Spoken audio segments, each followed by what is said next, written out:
un ange qu'on appelle Lucifer. C'est après qu'ils sont un diable, on l'appelle d'abord Lucifer. C'est le maître cadavre. On l'a créé en Éden, en optique, en or, en diamant. Il était le seul ange qui pouvait déployer ses ailes. Les autres seuls anges se positionnaient devant Dieu sans le regarder. Et c'est lui qui était le sceau de la perfection. Alors un jour, la convoitise commence à monter dans lui. Il dit qu'il faut qu'il renverse Dieu. Et il prend le trône de la place de Dieu. Comme ça, les gens vont l'adorer. Il va commander le ciel, commander la terre. Or, c'est Dieu qui l'a créé. Il oubliait que Dieu a encore tout secret pour pouvoir le détruire, pour pouvoir le chasser du ciel. C'est où bien la Bible dit, dans Apocalypse 12, à partir du verset 7, il eut guerre au ciel. Michael attend de combattre contre le diable et ses anges. Mais il ne dit pas les plus forts. On l'homme sur la terre. Et la Bible dit que le diable est venu sur la terre avec une ardente colère, sachant qu'il a peu de temps. Alors maintenant, puisque Dieu l'avait créé en esprit, quand il descend donc sur la terre, la jalousie commence. Il se rend compte que Dieu a créé l'homme à son image et sa ressemblance. Que l'homme a le corps, l'âme et l'esprit. Lui n'est que l'esprit. De tous les animaux, vous comprenez un peu, il y avait ce qu'on appelle le serpent. Mais le serpent était le plus petit. C'est pour ça qu'ils ont entré dans le serpent. Et Dieu avait dit à Adam, tu peux manger les fruits de tout le jardin. Mais ici, là, tu manges le jardin. Le jour où tu en mangeras, tu mourras. L'amour n'était pas une mort physique. Elle était spirituelle. Vous voyez que l'esprit de Dieu voulait quitter. Vous comprenez? Qu'est-ce qui se passe? Voilà donc, le serpent vient, commence à la tromper, si vous mangez le fruit, vous voyez comme les fruits, vous ne pouvez pas manger le fruit. Elle a convoité le fruit, elle a pris, elle a mangé.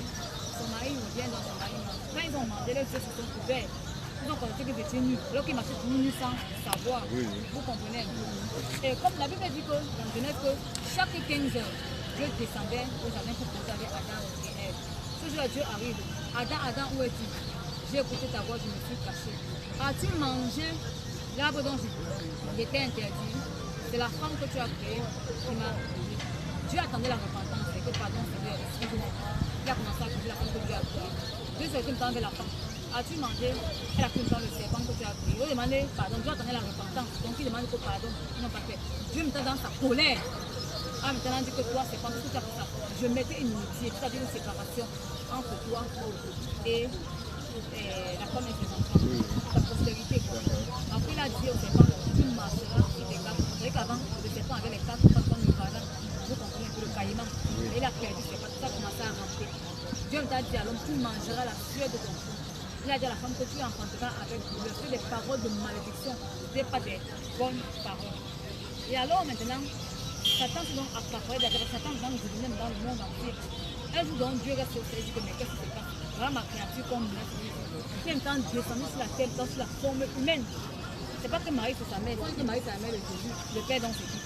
Donc ça veut dire que Dieu a fait l'amour avec Marie pour que Jésus vienne sur le monde. Non, c'est que Jésus, Dieu a trouvé grâce aux yeux de Marie, il est venu pour le Saint-Esprit, parce qu'il voulait qu'il prenne la chair humaine, que son sang coule afin de redonner, n'est-ce pas, le souffle de Dieu, afin de redonner, n'est-ce pas, afin qu'il y ait réconciliation entre Dieu et l'homme.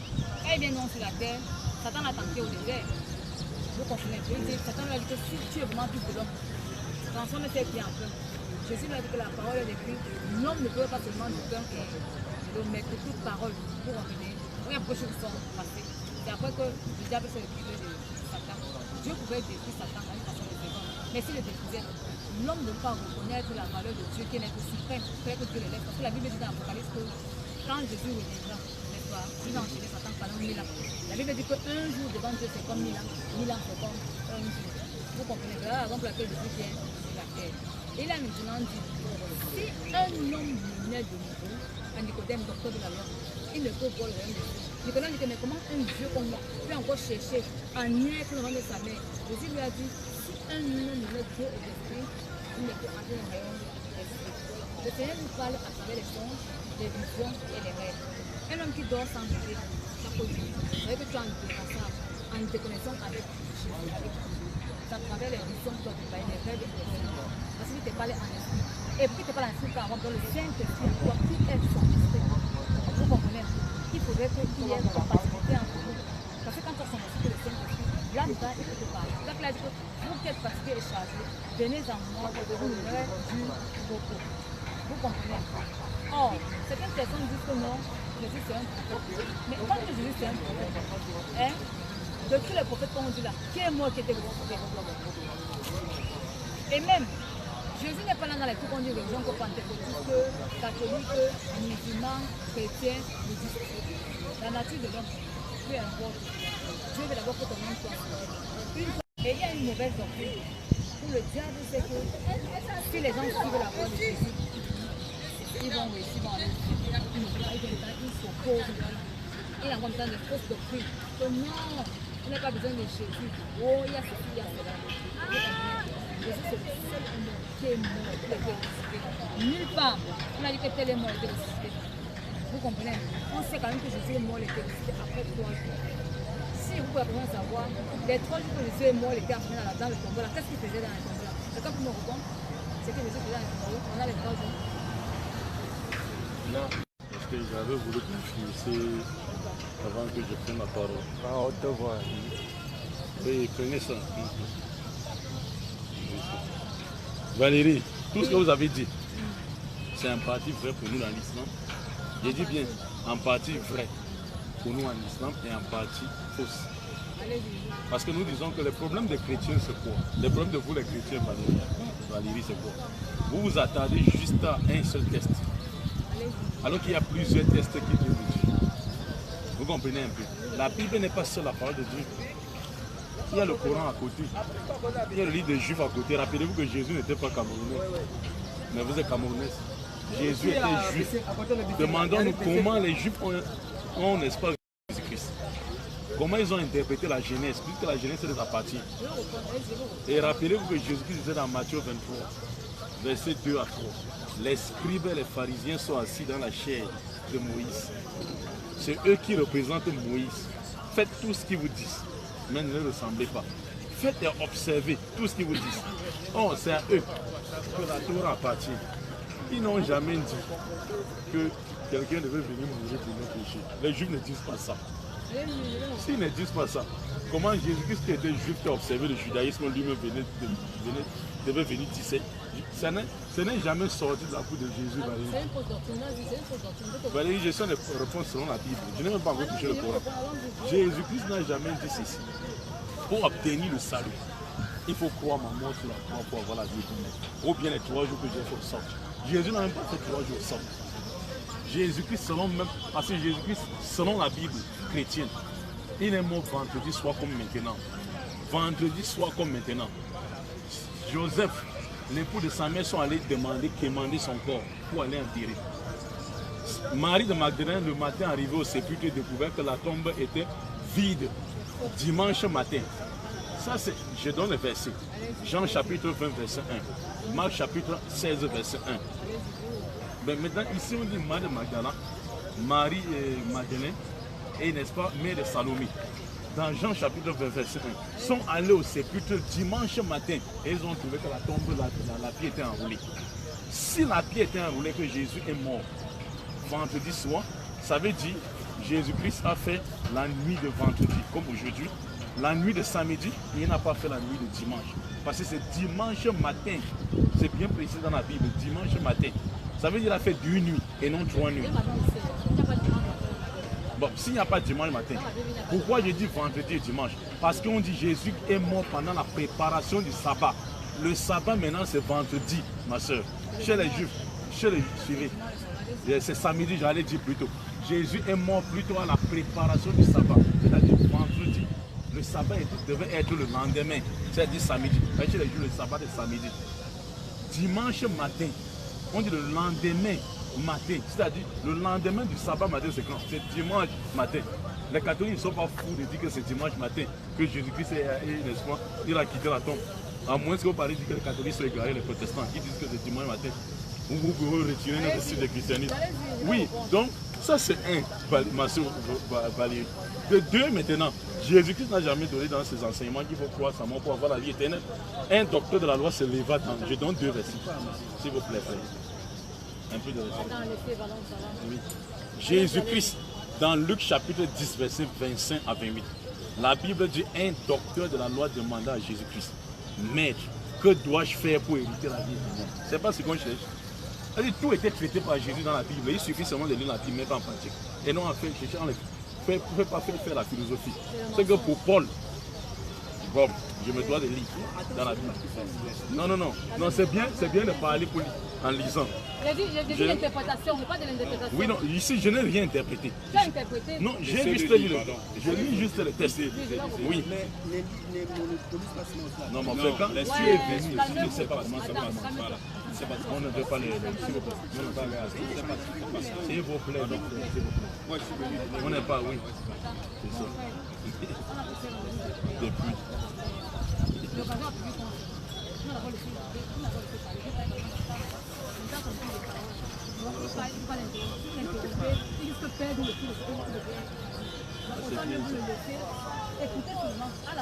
On va essayer le fanatisme. Tu peux poser la question à la fin. On va poser la question à la fin. Bon, Luc chapitre 10, verset 25 à 28. Un docteur de la loi se leva et dit à Jésus-Christ pour l'éprouver: Maître, que dois-je faire pour hériter la vie éternelle? Ce que nous on veut, avoir la vie éternelle. La question était posée à Jésus. Oui, c'est même bien qu'on est venu ensemble avec la Bible, ça va être mieux. Que dois-je faire pour hériter la vie éternelle? 10. Luc chapitre 10, verset 25. Ah, ben oui, Non. vous êtes à la page. Ok, nous pouvons aller. Un docteur de la loi dit à Jésus-Christ pour l'éprouver: Maître, que dois-je faire pour hériter la vie éternelle? Jésus lui dit: Qu'est-il écrit dans la loi? Qui lis-tu? Il répondit: Tu aimeras le Seigneur ton Dieu de tout ton cœur, de toute ton âme, de toute ta force et de toute ta pensée, et ton prochain comme toi-même. Tu as bien répondu. Lui dit Jésus: Fais cela et tu vivras. Jésus n'a jamais enseigné dans la Bible. Vous ne trouverez pas un verset où Jésus enseigne l'obtention de la vie éternelle que croyez à ma mort sur la croix. Ça, c'est une doctrine romaine. Ça ne vient pas de Jésus. Suivez, c'est moi qui parle. Voilà, n'est-ce pas, quelqu'un qui veut la vie éternelle. Jésus croit que Dieu est unique et tu l'aimes de tout ton cœur et tu aimes ton prochain comme toi-même. Il n'a pas mentionné la mort ici. Fais cela et tu vivras. Cet homme n'a jamais cru à la mort de Jésus, mais il vivra. Et c'est ça le premier commandement de l'islam. Croire que Dieu est aimé son prochain comme toi-même. C'est tout. Quand Jésus lui dit: Tu aimeras ton Dieu de tout ton cœur, de toute ta force, ça veut dire que tu dois mettre en pratique ses recommandations. Qu'est-ce que Jésus donc recommande? Jésus recommande qu'il faut être né de nouveau pour être sauvé. Prenez l'exemple de... Oui. Non, je n'ai même pas fini, Valérie. Il faut expliquer. Je n'ai pas fini, Valérie. Valérie, ce n'est même pas fini. Parce que j'ai... Non, oui, on va mettre un temps. C'est mieux. Peut-être 5 minutes. 5 minutes. Hein, Valérie? Non, parce que je peur de perdre le fil. Non, ne perds pas le fil, Valérie. Oui, Valérie. Regarde, hein, Valérie. Jésus-Christ a montré comment avoir la vie éternelle ici à ce docteur de la loi. De deux maintenant, dans Jean, je vous ai... La Bible se comprend sur les Oh, suivez. Dans Jean, parce que je prends Jean pourquoi? Parce que je vous ai entendu mentionner Jean. Jean chapitre 12. Non, je ne prends pas pour Nicodème. Parce que pour Nicodème, c'est autre chose. Jean chapitre 12, verset 49 à 50. Jean chapitre 12, verset 49 à 50. C'est toujours Jésus qui parle. Car je n'ai point parlé de moi-même, mais le Père qui m'a envoyé m'a prescrit lui-même ce que je dois dire annoncer. Je sais que son commandement est la vie éternelle. Voilà l'enseignement de Jésus. Je sais que c'est les commandements. Voilà ce que Jésus sait, Valérie. Que c'est les commandements de Dieu qui donne quoi? La vie éternelle. Et non que je sais que c'est ma mort sur la croix qui donne la vie éternelle. Ça, c'est une doctrine qui n'existe pas dans la Bible. Vous comprenez un peu? Et lorsque j'entre dans votre verset qui vous tient tant, Nicodème, le docteur de la loi, dans Jean chapitre 3, où Jésus dit de nouveau. C'est un être. Ça veut dire, ça ne veut pas dire laisser les commandements de Dieu, c'est plutôt sortir des péchés, sortir des dépravations de mœurs et commencer à observer les commandements de Dieu dont il était venu enseigner. Donc si tu sors, tu abandonnes ces péchés-là, tu reviens maintenant, tu commences, n'est-ce pas, à mettre la loi de Dieu en pratique, tu es né de nouveau. C'est ce né de nouveau que Jésus parle ici. Parce que la Bible s'explique.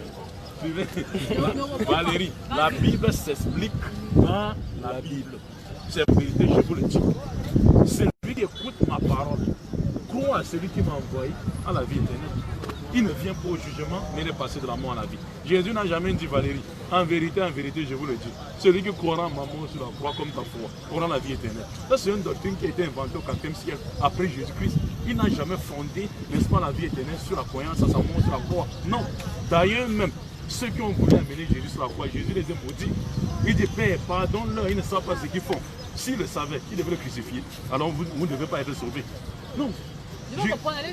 Jésus-Christ dit à Judas, il dit concernant Judas dans Matthieu 26, verset 24, le Fils de l'homme s'en va, comme il est écrit sur lui. Malheur par qui le Fils de l'homme est livré. Mieux vaut pour cet homme qui ne soit pas né. Jésus souhaite que celui qui va même être la cause de son envoi sur la croix ne soit pas né. Comment voulez-vous que Jésus, n'est-ce pas, encourage que c'est lui qui va l'amener à la croix ne soit pas né et que c'est par cet acte que nous serons sauvés? Non. Et devant Pilate, dans Jean 19, verset 11, il dit à Pilate, tu n'auras de pouvoir sur moi que ce qui t'a été donné d'en haut. C'est pourquoi l'homme qui me livre entre tes mains a commis un plus grand péché. L'acte de livrer Jésus pour qu'il soit mis en mort, Valérie, c'est un péché. Un péché ne veut pas nous purifier des péchés. Il dit, il a commis un grand péché. Au lieu de dire, l'homme qui m'a livré entre tes mains a rendu un plus grand service à l'humanité. Parce que je serai dans bientôt mis sur la croix et le monde sera sauvé. Mais il a commis un plus grand péché. Demande-toi, Valérie, est-ce qu'un péché peut sauver des péchés? Et vous avez un péché peut laver des péchés? Non, je vais d'abord donner la parole à Valérie. Valérie, je dois la parole avec un verset pour ne pas monopoliser. Et tu m'as donné 5 minutes à Valérie. Il faut chronométrer. Pour que parce que Valérie ne parle pas, il dépasse 5 minutes. Valérie, voilà la question. Jésus-Christ nous disait ceci dans Jean 14, 24. Celui qui ne m'aime pas ne garde point mes paroles. Et la parole que vous entendez n'est pas de moi, mais du Père qui m'a envoyé. Si Jésus-Christ a dit que je suis venu mourir pour le péché des gens, sur la croix, donne-moi le verset juste. Qui sort de la bouche de Jésus, directement il devient chrétien. Parce qu'on aime Jésus, on va garder sa parole. Et je sais que vous allez vous comprendre. Je sais que vous allez vous tenir à Jésus. D'abord, je vous fais comprendre que moi, je me suis rendu compte que vous lisez la parole, mais la Bible se comprend sur une révélation. C'est quand on le Saint-Esprit que tu comprends ce que les versets veulent dire. Mais si tu lis la Bible comme un journal, tu ne vas rien comprendre. Tu seras perdu. D'abord, vous comprenez, non? Et vos relations que vous avez eu à faire, ça sont des relations humaines, et même pas du Saint-Esprit. C'est le Saint-Esprit en vous, vous ne devez pas parler comme vous parlez là. C'est l'ignorance. C'est ça que Dieu a dit dans Osée 4, verset 6. Mon peuple périt faute de connaissance. Donc vous avez été ignorant, c'est ça que vous parlez de la sorte. Jésus dit dans Jean 3, verset 36. Celui qui croit au Fils a la vie éternelle. Voilà ça. Ce n'est pas moi qui écris. Vous pouvez taper, vous lisez. Non, c'est ça. Voilà, ok. Celui qui croit au Fils a la vie éternelle. Celui qui ne croit pas au Fils ne verra point la vie, mais la colère de Dieu demeure sur lui. Amen. On parle de la vie éternelle. Jésus dit, je suis le chemin, la vérité et la vie. Nul ne peut arriver au Père sans passer par moi. Ce n'est pas un homme, c'est Jésus. Or, qu'est-ce qui peut bien permettre qu'un homme qui arrive au Père? C'est Jésus. Là que Jésus est venu sur la croix, son sang a coulé. Et quand vous lisez 1 Jean 3, 8 et 9, qu'est-ce que la Bible dit? Il y a 3 qui rendent témoignage. Le sang, parce qu'on dit que quand on a transité que de Jésus, l'eau est sortie. Et Jean a osé dire que je rentre là parce que j'étais là. L'eau est sortie, le sang est sorti. Je sais quoi. Comment est-ce que non peut percer que le sang sorte, l'eau sort? Mon frère, c'est pour ça qu'on dit que les 3 étaient d'accord. L'esprit, l'eau et le sang étaient d'accord. Vous comprenez un peu. C'est la raison pour laquelle Jésus est venu sur la croix. Et quand Jésus meurt, qu'est-ce qu'on dit? On dit qu'il rendit là, on dit même que le temple s'est déchiré du haut vers le bas. Ça veut dire que quoi? Ce qui empêchait qu'on entre directement dans le très saint là. Jésus est venu détruire cela à cause du péché de l'homme, le péché originel. Et tu es encore dans le péché originel. Mais une fois qu'on va t'acquitter, tu comprends, non? Tu verras la gloire de Dieu. Le Saint-Esprit va descendre en toi. Tu vas commencer à prophétiser. Toi maintenant qui me dis que toi tu es islam là, quel est ton don spirituel sur la terre? Jésus a dit dans Marc 16, il a bien dit que ceux qui croient en moi, ils vont prophétiser, ils boiront les venins des serpents, ils ne mourront pas, ainsi de suite. Vous comprenez un peu? Quel est votre don spirituel, vous qui parlez? Je connais mon don spirituel. Quel est votre don spirituel? Vous n'avez pas le Saint-Esprit en vous. Et vous ne pouvez pas vous dire que vous allez vous mettre à échanger, dire que vous allez croire en Jésus, parce que c'est Saint-Esprit qui convainc, ce n'est pas moi. Jésus a dit, allez annoncer la bonne nouvelle, arroser, ça veut dire avec les prières, moi je ferai le reste. C'est Jésus qui convainc, ce n'est pas moi. Voilà une erreur que vous commettez. C'est pas moi qui pas moi de vous convaincre, mais c'est la parole, le Saint-Esprit qui va vous convaincre. Et la parole, c'est Jésus. Si vous croyez que Jésus est le Seigneur et le Sauveur, c'est au travers de la parole, au travers de la Bible. Vous comprenez un peu. Bon, cher monsieur, quand on parle des dons spirituels, il y a le don de libéralité, le don de prophétie. Ouais, mon quand une minute, ça me stresse un peu. Parce que ça monte, il y a le don de libéralité. Vous comprenez un peu. Il y a le don de la sagesse, de l'intelligence, des visions, ainsi de suite. Quel nombre de dons spirituels? Il n'y a pas le Saint-Esprit. Je prends un exemple très palpable. On a un homme dans la Bible qu'on appelle Corneille. On dit qu'il était pieux. Il faisait tout ce que Dieu demandait, mais son homme n'était pas sauvé. Ses hormones faisaient et montaient à Dieu comme un parfum de bonne odeur. C'est où Dieu s'est souvenu. Il a donc envoyé l'ordre d'une disons Pierre de lui prêcher l'évangile, qui est la nouvelle naissance. Vous comprenez un peu. C'est là que Dieu a dit, il est bon et agréable pour tout le monde soit sauvé et parvienne à la connaissance de la vérité. Quelle vérité? La nouvelle naissance. C'est fini, non? J'ai dit ceci, Valérie. Valérie, non, c'est fini. Valérie, c'est fini. Valérie, je commence par répondre à la question à la fin, n'est-ce pas, de ton développement. 1 Corinthiens chapitre 12, verset 27 à 31, tu demandes mon don. Il y a les dons ici que Paul a établis. Mon don, c'est le don d'enseignement. Voilà pourquoi vous ne pouvez pas comprendre mon langage, parce que vous n'avez pas le Saint-Esprit. C'est vous qui n'avez pas le Suivez. Moi, vous allez demander mon don. J'ai dit c'est le don d'enseignement. Voilà pourquoi je prends les paroles de Jésus. Suivez. Je prends l'enseignement de Jésus-Christ dans ses propres paroles. Et comme vous n'avez pas le Saint-Esprit, vous ne pouvez pas prendre les paroles de Jésus parce que vous ne pouvez pas. Vous n'avez pas le Saint-Esprit. Moi maintenant, suivez, moi maintenant qui ai le Saint-Esprit d'enseignement, le don d'enseignement, il faut que vous compreniez et vous preniez le cours. Maintenant, je vous dis ceci, je vous ai posé une question.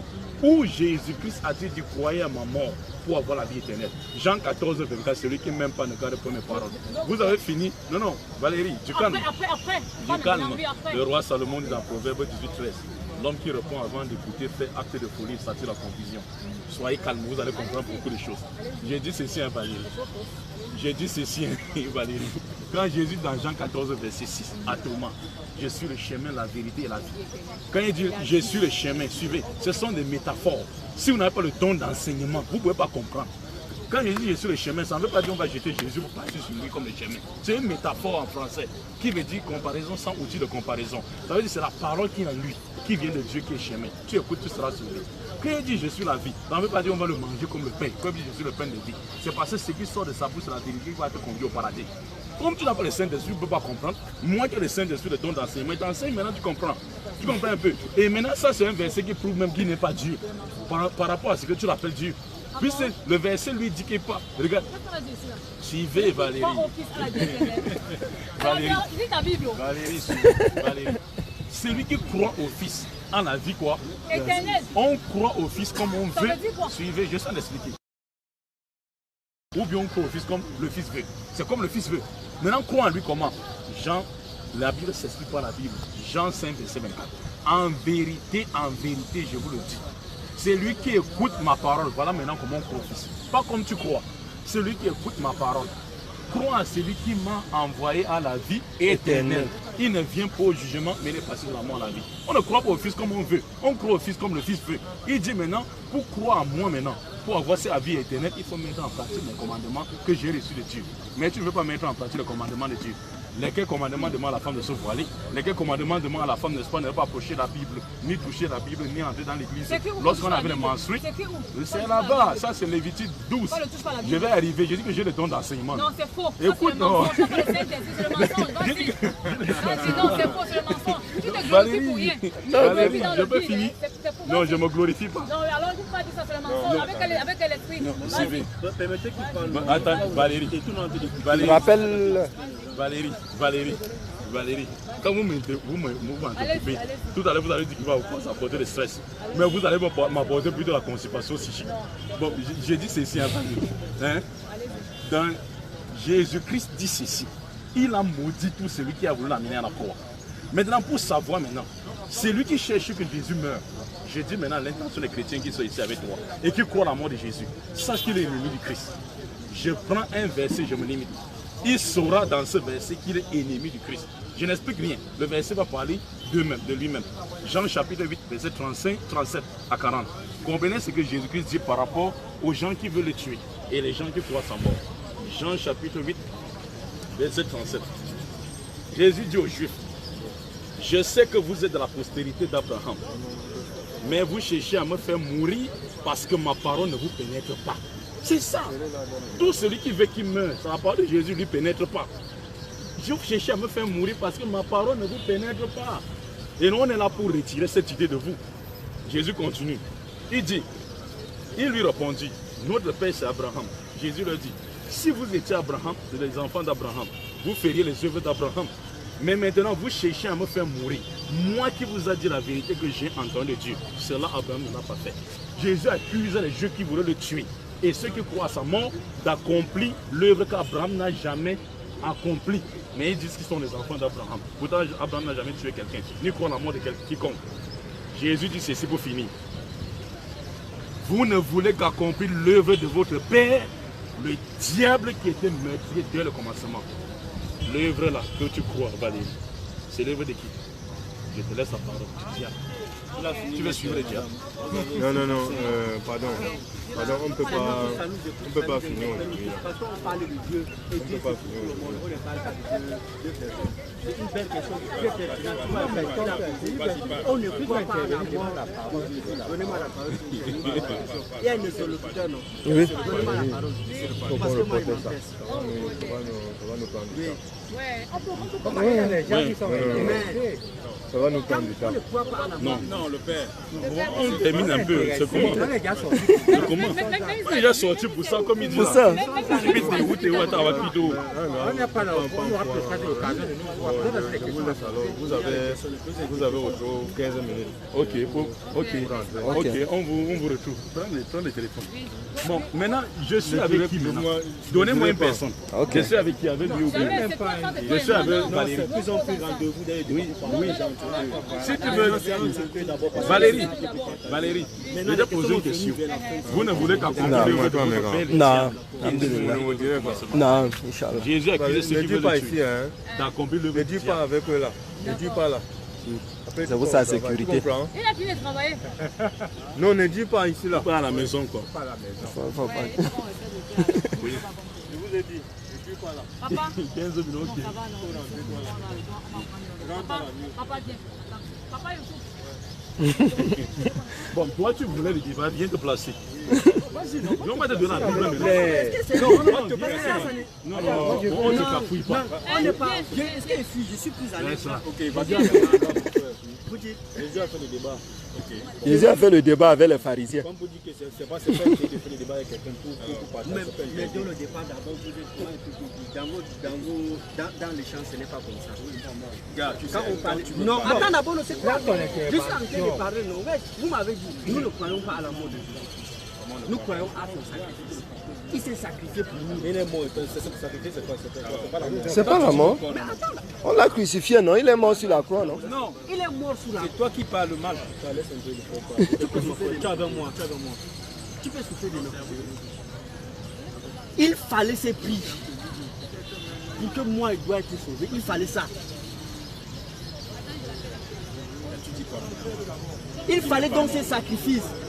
Toi à la mort de... Lui, il est en train de dire que non, c'est la mort de Jésus. On ne crie pas. Non, laissez-le un peu. Laissez, il veut se défouler. Il va se défouler. Vas-y mon frère, vas-y, on t'écoute. Non, c'est pas la dictature. Vas-y mon frère, on vous écoute. Croire à la mort de Jésus-Christ, c'est dans quel sens? Peut-être en disant que c'est la croix suspendue dans les cartes. Non, c'est pas ça.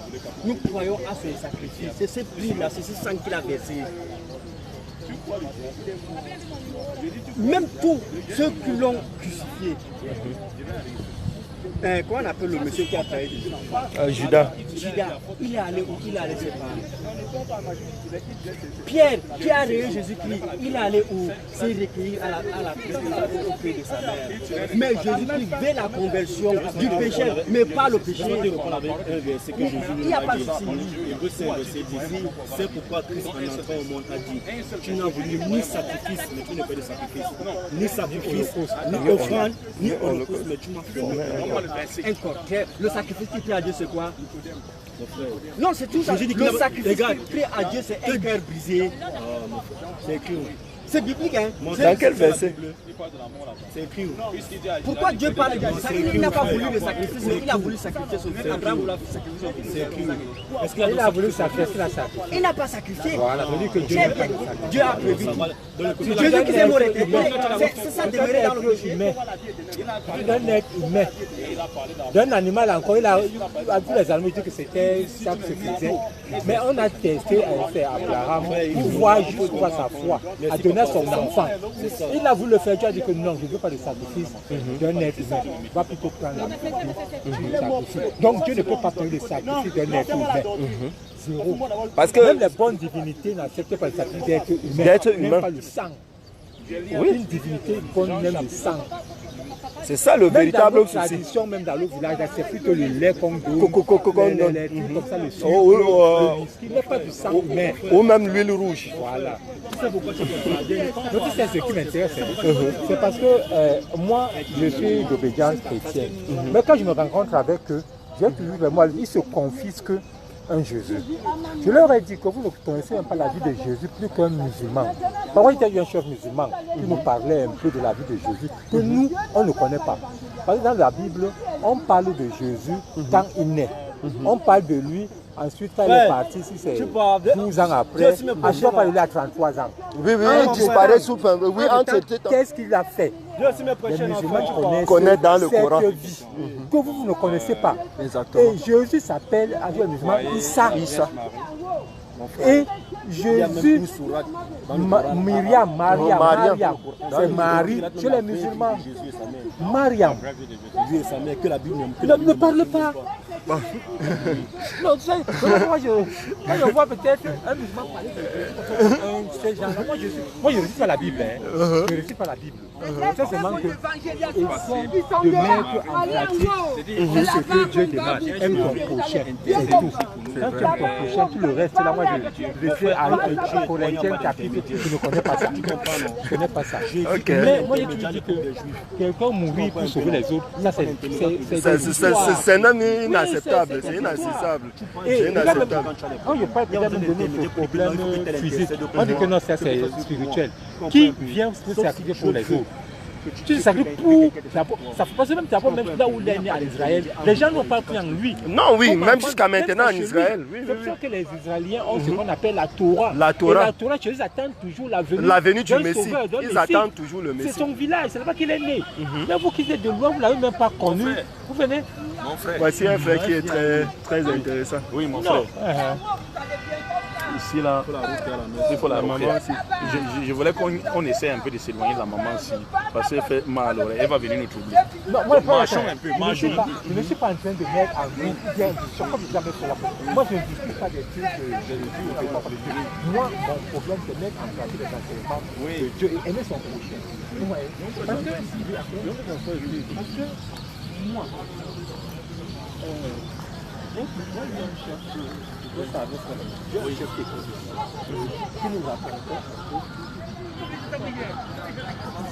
Abdul Majid. Demande encore. Lui? Moi? Ah, le pasteur est venu. Le pasteur est venu, ok. Ça va bien. Alors. Normal, ça c'est un interdit. L'interdit de faire la chacun dit non, c'est pas ça. Non. Il faut trouver quand même, oui, il faut quand même avoir un peu de vérité. Bien que la vérité soit circonstancielle selon les lieux et selon les temps. Comme chez eux, Jésus, moi on m'a appris que Jésus a un père et une mère. Oui. Il est né comme nous les autres. Mais parce qu'on a voulu faire un mystère entre Jésus. Mais il y a des gens qui ont été plus forts même que Jésus. Lui, c'est les messies, les prophètes. Bon, pour le mal, peut-être le dernier, mais même pas le dernier. Parce qu'il y a d'autres prophètes qui vivent avec nous, mais qu'on ne connaît pas. Exactement. Notre chef nous avait dit qu'ils avaient un monsieur qui restait. L'homme là qui est mort, Yasser Arafat. Yasser Arafat, le leader palestinien. Il mangeait 2 fois l'année. Il mangeait 2 fois l'année. Par exemple, on dit qu'il est resté 48 jours sans manger. Lui, il a fait il mangeait 2 fois l'année. Yasser Arafat qui vivait 2 fois. Et on ne va pas vous dire cela. Il y a plein de trucs à dire. Mais bon, quand on dit que je suis un grand médecin, on ne peut pas le mettre. Oui. C'est quelqu'un qui a même marqué l'histoire. nous a envoyés. Mais les deux étés reviennent. Donc quand vous confisquez lui, que c'est nous, il est le chemin sans lui. Et il y a les musulmans, les bouddhistes, les taoïstes. Donc eux, ils ne vont jamais être sauvés parce qu'ils ne sont pas, ils ne croient pas en Jésus. Ils croient en Jésus, mais ce n'est pas leur maître. Ah, d'accord. Il y a ce que le papa... C'est bon, je connais. Nous sommes les spectateurs. Oui, on suit seulement. Un problème qui dérange. Bon.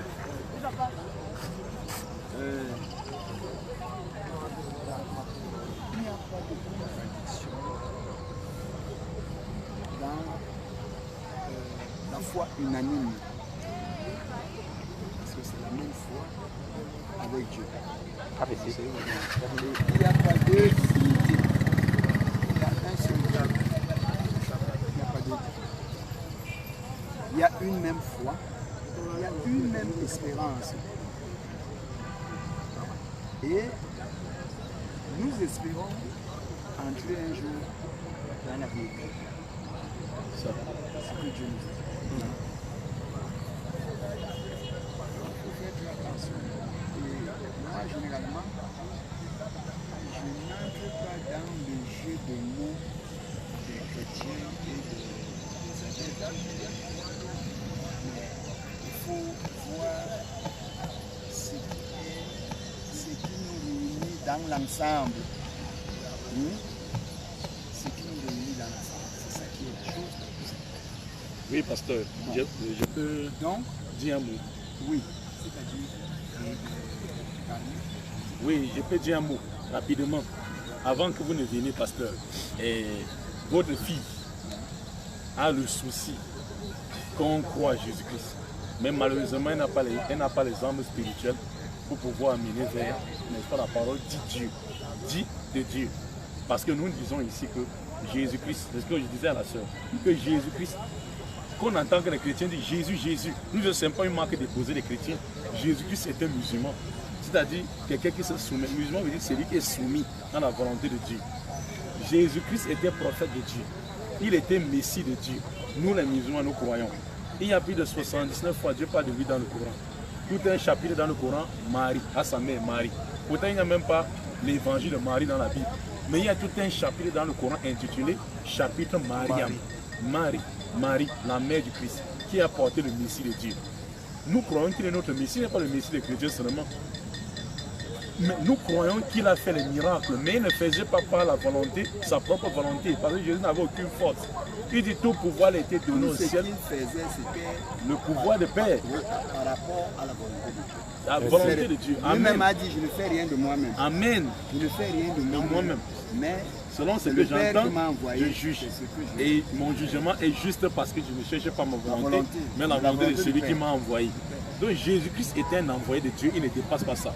S'il est un envoyé de Dieu maintenant, la grande question maintenant, envoyé vers qui? C'est ça le paradoxe. Si Jésus est envoyé de qui? De Dieu, il est envoyé de Dieu vers qui? L'humanité tout entière. Jésus-Christ dit dans Matthieu chapitre 15 verset 24, je n'ai été envoyé qu'aux brebis perdues de la maison d'Israël. Ce n'est même pas pour tout Israël. Parce qu'à l'époque, l'Israël était divisé en deux.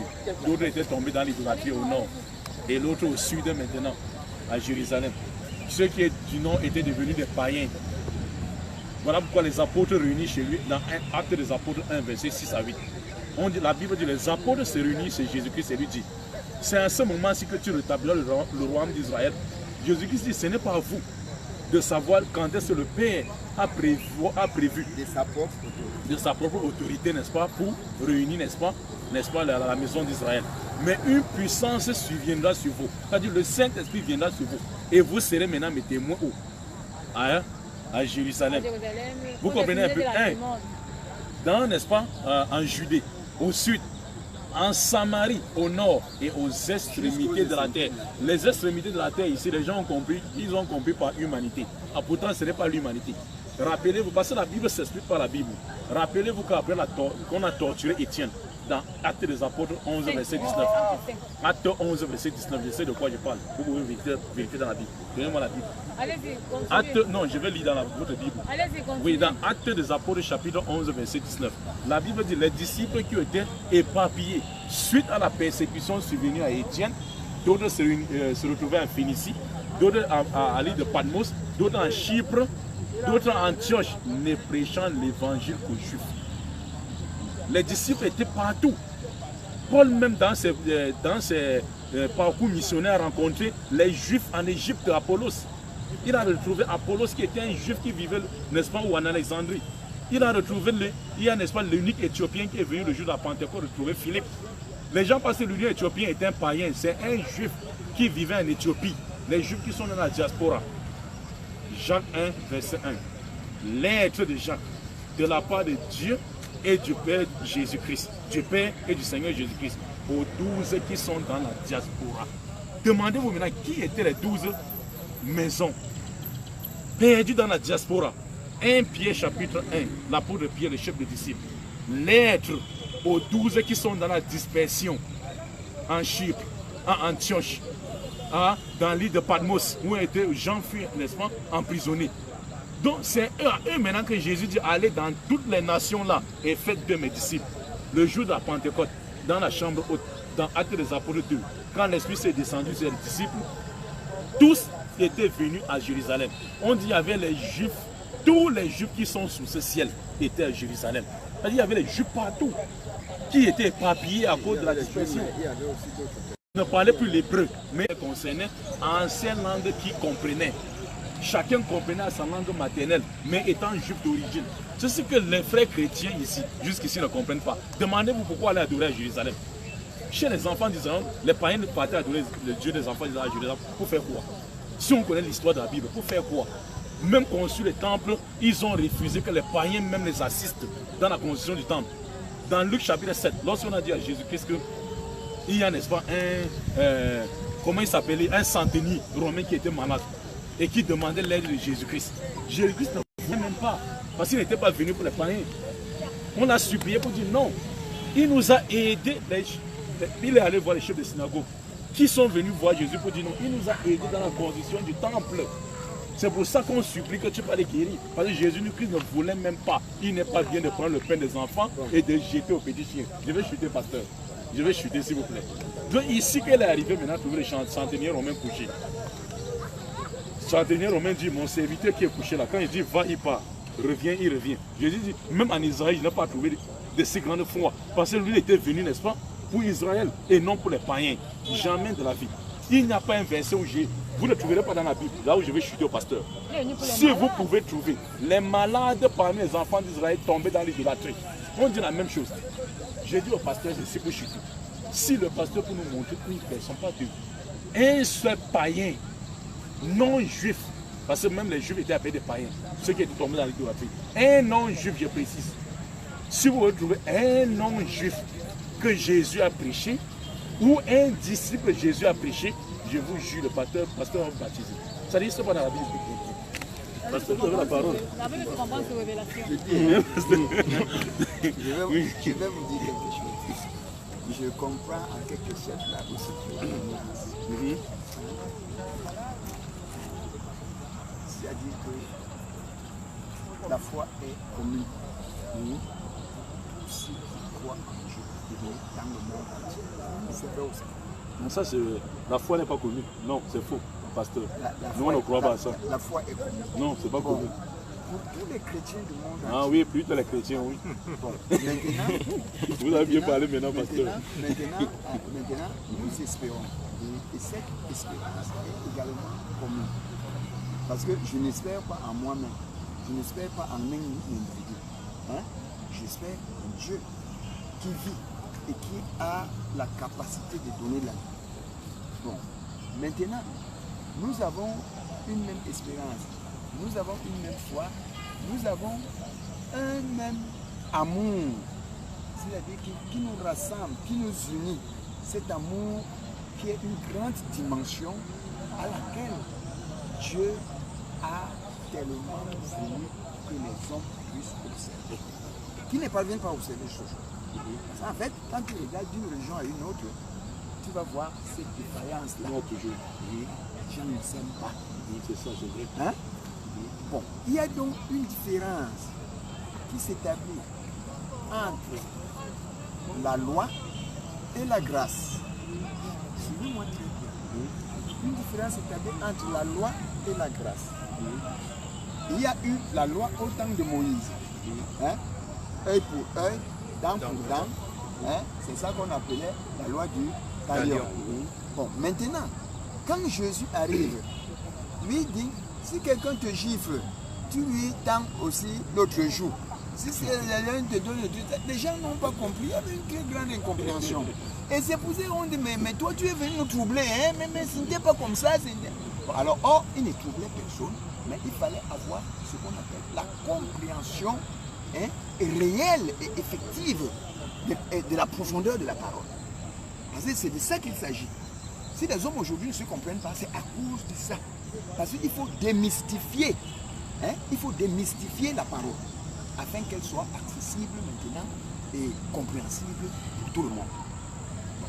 Maintenant, d'où est donc le problème? Moi, j'ai appris à l'école, je maîtrise très bien le Coran. Je sais que Mohamed est un prophète. Hein? Bon, il fut un prophète. Je ne sais pas comment il a vécu, parce que je dis bien, je ne connais pas sa biographie. Bon, parce que quand je lis, je suis capable de répondre, je suis capable de donner des points de vue et tout. Mais quand je n'ai pas suivi quelque chose, je ne peux pas connaître comment je peux déterminer ça. Non, c'est vrai. Bon, mais il y a quelque chose, c'est-à-dire qui unit tous les hommes, c'est l'amour. Hein? L'amour du prochain. Oui, l'amour du prochain. L'amour du prochain, c'est-à-dire que je dis et je répète que c'est là où se trouve, c'est-à-dire que le point fondamental.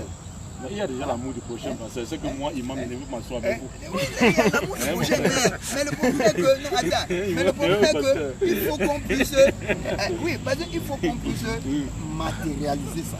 On peut s'asseoir ensemble, c'est vrai. Mais on est déjà assis. Oui, mais il faut qu'on puisse matérialiser cet amour. Matérialiser, c'est dans quel sens? C'est dans le sens que nous sommes en train de partager la parole de Dieu. C'est-à-dire pour que nous soyons mathématiquement unis, comme nous étions unis, n'est-ce pas, à l'origine, par Adam. Attends, la volonté de Dieu, c'est quoi? C'est que nous retournions au jardin d'Éden. Au principe, c'est ça oui, que j'appelle. Oui. Bon, donc, on avait dit que quand l'homme a chuté, il était perdu, il n'avait plus d'espérance. Bon, maintenant, il lui fallait, c'est-à-dire une bouée de sauvetage. Oui, Valérie nous a fait ce développement ici, pasteur, avant que vous ne finissiez. Mais je ne veux pas qu'on touche l'autre point là. Parce que si on touche, pasteur, il y aura beaucoup de... On n'arrivera même pas à l'église. Bon. Je veux plutôt, il y a plutôt un point là, pasteur, que je n'ai pas compris. Oui, tout ce que vous avez dit, j'ai été d'accord. Oui, c'est l'amour du prochain et tout. Mais il y a un point que nous ne sommes pas d'accord. Le fait de dire que Jésus est venu, Moïse est venu pour la loi et Jésus-Christ était venu pour la grâce. Non. La première personne dans la Bible qui a mentionné le mot grâce, c'est l'apôtre Paul et non Jésus-Christ. Parce que Jésus-Christ dans Luc 16, verset 17, il est facile que le ciel et la terre passent, qu'une loi ou une lettre de la loi vient à tomber. Comprenez bien Jésus-Christ. Un jour, il dit à ses disciples, je cite le verset ici, dans Matthieu chapitre 5, verset 17, jusqu'à 31, un jour, il dit ceci à ses disciples. Il dit, ne pensez pas un seul instant, comme le pasteur venait de dire, que je sois venu supprimer les lois et les prophètes. Je suis venu non pour abolir, mais pour accomplir, c'est-à-dire pour mettre en pratique. Aussi longtemps que les cieux et la terre existeront, il ne disparaîtra pas de la loi un seul trait de lettre ou un seul iota avant que tout cela ne soit accompli. Est-ce que le ciel et la terre ont déjà disparu? Pourquoi vous dites que la loi a disparu? Non, j'ai fini. Je suis en train de finir le verset d'abord. Il dit ceci. Bon, je continue le verset. Le pasteur va expliquer après. Il continue, dit, si quelqu'un supprime un de ces plus petits commandements et enseigne aux gens de le faire, il sera appelé petit dans le royaume des cieux. Et si quelqu'un observe ces commandements et apprend aux gens de les observer, il sera appelé grand dans le royaume des cieux. En vérité, je vous le dis, si votre justice ne surpasse pas celle des scribes et des pharisiens, vous n'entrez pas dans le royaume des cieux. C'est-à-dire les scribes et les pharisiens connaissent la loi mais ils ne mettent pas en pratique. Jésus dit à ses disciples, si vous ne mettez pas 3 fois en pratique la loi plus que les scribes et les pharisiens, suivez, mon frère, suivez pasteur, la loi de qui en pratique? C'est la loi mosaïque. Jean 7, verset 19. Pourquoi cherchez-vous à me tuer? Moïse ne vous a-t-il pas donné la... Dans la loi de Moïse, tu ne tueras point. Et celui qui tue mérite d'être puni. Moi je vous dis, il met l'accent sur la loi. Au lieu d'abolir, moi je vous dis, c'est lui qui, il dit ceci. Moi je vous dis, c'est lui qui injure son frère, c'est-à-dire qui dit insensé à son frère, mérite d'être la mort, non? Le verset 26 à 27, il dit, vous avez entendu qu'il a été dit aux anciens, tu ne commettras point d'adultère, car celui qu'on attrape à flagrant délit d'adultère, on doit le lapider à mort. Moi je vous dis, celui qui regarde une femme pour la convoiter a déjà commis l'adultère. Donc s'il faut comparer même la loi de Jésus, s'il faut comparer la loi de Jésus et la loi de Moïse, Jésus est plus dur dans la loi plus que Moïse. Moïse dit il faut faire avant qu'on te lapide. Jésus dit celui qui voit même. Tu regardes, non, alors que depuis que nous sommes arrivés ici, Valérie, te regarde depuis là-bas. Ça veut dire ce nom. Tu as péché, repends-toi. Si c'est dans ce sens, le pasteur, vous pasteur et moi, personne n'ira au paradis. Quand on vous voit comme ça là, sans même voile, on vous envie déjà, c'est déjà un péché selon Jésus. Repentez-vous, ou bien on enlève les cieux. Je n'ai pas au paradis. C'est Jésus qui s'en veut dire. Il dit maintenant les derniers versets maintenant. C'est-à-dire que si nous restons ici, là, nous pouvons atteindre. Attendez, oui, c'est-à-dire que nous pouvons rester ici jusqu'au bout. C'est ça. Nous n'allons pas nous entendre sur cette discussion de la loi mosaïque. Pourquoi? Parce que la loi mosaïque avait tellement de préceptes que ça pesait et il était très difficile de pouvoir mettre à exécution cette loi. Et c'est pourquoi quand Jésus revient, il voit cela, mais il dit, les 10 lois qui ont été données, je vais les résumer en 2 lois. Et écoutez très bien. C'est-à-dire, résumer ne signifie pas qu'il a aboli le reste, non. Mais résumer signifie tout simplement parce que quand tu pratiques les 2, ça veut dire que les autres... Ça va. Les 2 c'est quoi, pasteur? Voilà. Je suis impatient d'écouter les 2. Oui, les 2 c'est que tu aimeras ton Dieu de tout ton cœur. Crois que Dieu est unique. Voilà. Dieu est unique, non? Mais donc crois que Dieu est unique. Il y a une diversité de Dieu. Oui. Tu aimeras ton Dieu de tout ton cœur, de toute ton âme, de toute ta force, de toute ta pensée. C'est ça le premier. Et le second, tu aimeras ton prochain comme toi-même. Donc ça veut dire celui qui croit à ces 2 s'il va accéder au royaume de Dieu. Oui, donc vous comprenez que j'avais raison, non mon frère. Vous étiez pasteur. Merci beaucoup pasteur. Pasteur, saluez-moi. Non, j'ai déjà compris. Pasteur, saluez-moi. Pasteur, saluez-moi. Non, je vous... Valérie, pasteur, une parenthèse, s'il vous plaît. Valérie, c'était pour vous juste pour dire, pasteur, il faut encore lui enseigner bien la doctrine. À ma soeur Valérie. Parce que j'ai dit, si les frères c'est des témoins. C'est ma fille, je n'étais pas quand la discussion était là.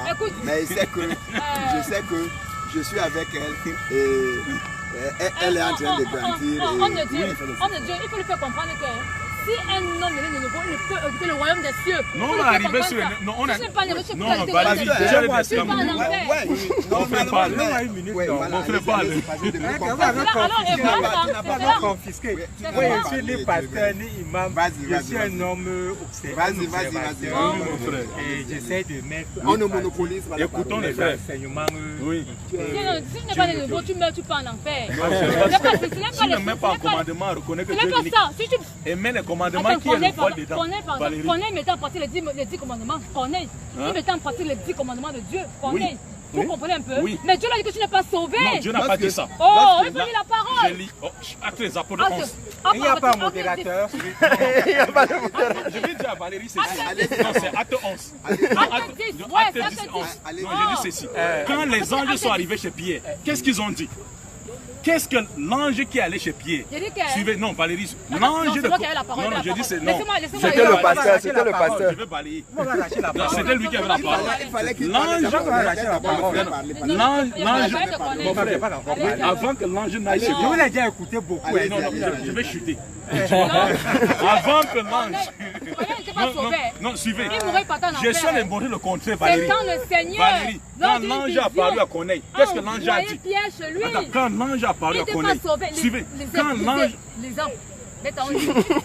Dans attendez, Acte chapitre 11. Quand l'ange, Acte chapitre 10, plutôt, quand l'ange est arrivé chez Corneille. Bon, je lis rapidement. Et il y avait à Césarée un homme. C'était un centenier romain. Centenier dans la corotte. Laissez-moi un peu lire rapidement. Dans la corotte, dites, je ne vois plus bien, c'est italienne. Cet homme était pieux et craignait Dieu. Vous comprenez ce que ça veut dire? Il fait. Ça veut dire qu'il mettait en pratique autrement. Non, craignant Dieu veut dire un juif. Ça ne veut pas dire. Et craignant Dieu. Les craignants Dieu sont les juifs. Ça veut dire qu'il mettait en parole les 10 commandements de Dieu. Qu'on dit qu'il était pieux. Bon. Le mot pieux veut dire quoi? Continue le verset. Écoutez-moi. Il faisait. Ne m'interrompez. Laissez-moi lire ça. Stop. Voilà, c'est comme ça là. Était pieux et craignait Dieu. Et priait Dieu continuellement. Vers la 9e heure du jour, il vit clairement dans une vision un ange de Dieu qui entra chez lui et qui lui dit Corneille. Les regards fixés sur lui et saisi d'effroi, il répondit qu'est-ce Seigneur? Et l'ange lui dit tes prières et tes aumônes sont montées devant Dieu et il s'est souvenu. Ça c'est. Envoie. Ouais, oh, laissez-moi parler, je veux parler. C'est moi qui parle de ça, non? Oui. Envoie maintenant des hommes à Jopé et fait. Et Dieu maintenant a dit qu'il n'est pas sauvé. C'est la raison pour laquelle il faut qu'il soit né de nouveau. C'est pour ça qu'il a envoyé l'apôtre Pierre. Allez chez lui, le baptême avec toute sa maison. Je le mets Vous lisez la Bible. Dans la parole. Vous lisez la Bible, vous n'avez pas l'esprit. une chose. Vous lisez la Bible comme un roman. Lorsque nous sommes dans la vie,